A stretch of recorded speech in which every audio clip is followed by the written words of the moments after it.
Chanel Cruise 2027 opens like a memory caught in warm light, Biarritz stretching across the frame, the same coastline where a young Matthieu Blazy once played, and where Gabrielle Chanel first discovered the freedom of movement. The runway, a beige carpet made to resemble sand, doesn't imitate the beach so much as it remembers it. The first look enters like a cut from a different era. A black dress, deep V, drop-waisted, stitched with white geometric lines that echo Deco architecture. It's Blazy's reinterpretation of Chanel's original little black dress.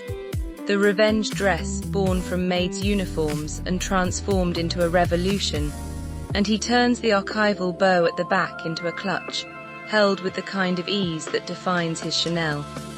Heritage softened by motion. From there, the collection begins to swell like tidewater.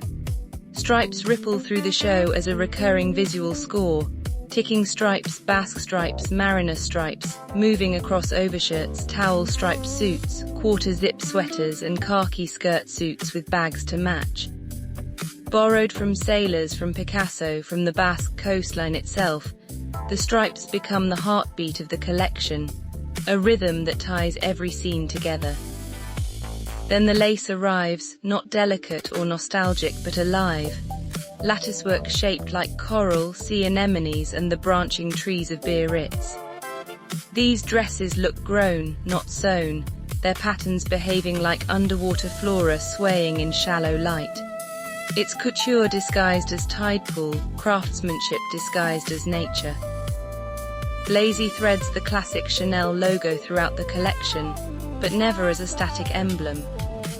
Here, the double C melts into the marine vocabulary, woven into striped beach towel suits, braided into coral-like trims, embedded in raffia and resin, softened by sun-bleached cotton, refracted through sea blue waterproof bags. The runway becomes an aquarium. Starfish turned into braiding, coral rendered in sequins, sea anemone fronds transformed into fringe, fish scale paillettes shimmering like water breaking over rocks. Gilded sandals leave the foot almost naked, like walking on sun-warmed sand.